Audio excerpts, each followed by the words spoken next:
Today we'll be covering the ADHD do's and the ADHD don'ts, and how we can stay away from doing the bad things and stay more on track with doing the good things. Now, before we jump into this video, guys, I do want to stress that this video may seem quite ableist, and that is not my intention. I obviously suffer with ADHD myself, and so obviously I understand we can't always help our impulses, but this video is more of a reminder of things that you could definitely work on and things that you're probably already doing that you should keep doing to help your ADHD symptoms. So my first number one do is you must exercise. Exercise is often overlooked. You see, studies have shown for multiple years and decades that exercise helps all minds, not just the ones with ADHD. And they've shown multiple times that the effects of exercise on the ADHD brain as well is so impactful. In one study they found there was actually improved neurobehavioral functions, such as reduced impulsivity and hyperactivity. They had improved attention, and there was actually more enhanced performance on executive functioning tasks. If you'd like to know this study, I'm going to leave it linked here. So this is where I'm going to get kind of one-on-one with you guys. When you're trying to implement exercise into your routine, you need to see it as more of a small thing that you're going to build into a bigger thing. What I mean by that is you need to break it down. If you're someone that has never exercised in your life, the likelihood of you going to run around your block is probably zero. So let's just start simple. Let's go for a walk. I know it sounds stupid. I know you're thinking, what is this guy on about? But I really mean that by taking the smallest actions can lead to a bigger action. So again, guys, if you've never exercised before and you've not even got a gym membership,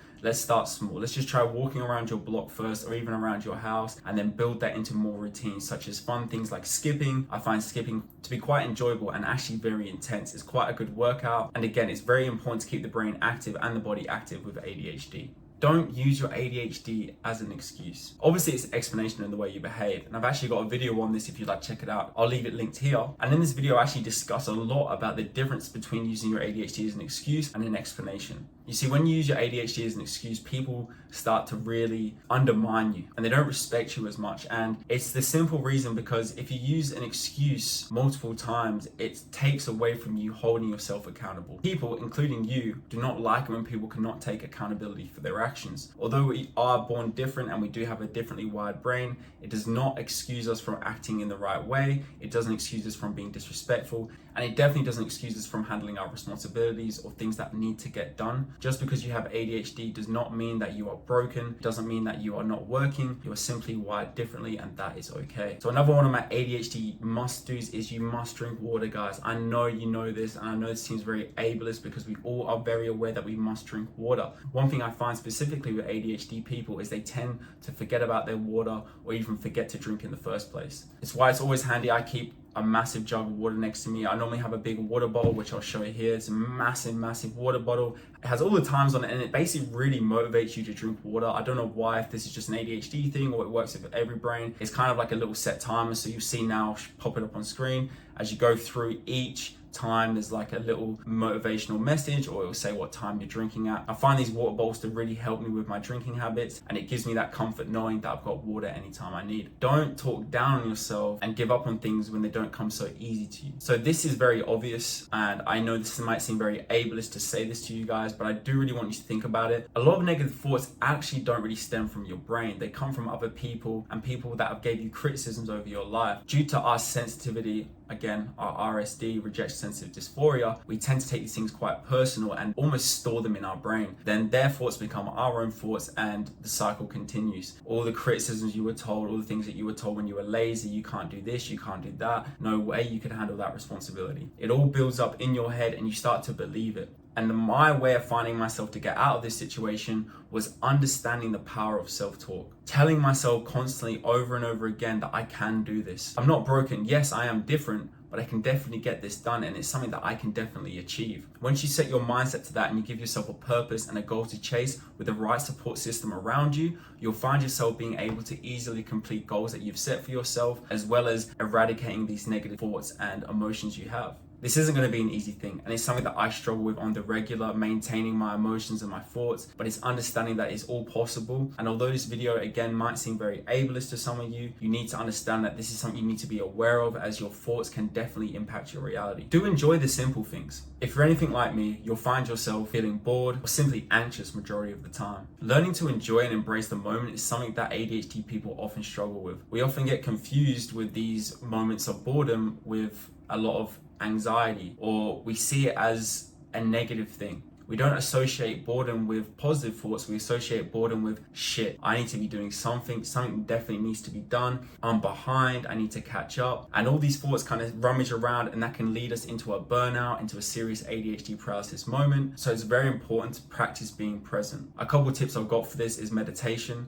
Meditation can really slow down the brain and slow down your thoughts, and also can help with those negative thoughts we spoke about previously. There's also breathing techniques when you find yourself getting quite anxious, or you're in this state of boredom and you feel the emotions rising up. Just take a moment to breathe. A breathing technique I like to use is called the box breathing method. It's simply when you inhale for 4 seconds, hold for 4 seconds, and then exhale for 4 seconds. This method of breathing has really helped me calm down my anxiety, and in moments where I feel like, oh my God, like I need to do something needs to get done, I just learn to enjoy the moment, enjoy being here, being in the now, because there's something really powerful I want to share with you guys. You're never in the past, you are never in the future, you're only here now. And as simple and obvious as that might sound, it will fly over a lot of your head, so I really want you to deep that thought. You're never your future, you're never your past, you're only your now, and your now is what affects your future, and you cannot change your past. So that's something very powerful I learned and now use, is understanding, guys, that there's no point in reflecting on past things you cannot change. So it's very important to be present. Don't people please. I find people pleasing is a very common trait amongst people with ADHD. Although it seems like the perfect idea to make sure that everyone around you is happy and constantly at peace, as that makes you feel at peace, because well, if everyone else is happy, then I'm happy, right? Well, it's actually wrong. People pleasing can lead to a serious ADHD burnout or paralysis moment. You see, understanding how and when to say no is so beneficial to us in establishing healthy and respectful boundaries. Now, this is going to be a skill that you're going to have to learn and put practice at. And I really mean that, guys. It seriously is a skill to learn this. So don't expect to have this overnight, because if you're anything like me, you constantly feel the need to prove yourselves to maybe co-workers, friends, even peers, that we're not as bad as it seems and we're not as useless as it seems. Because if you're anything like me, I felt useless so many times with my ADHD, especially when it comes to jobs.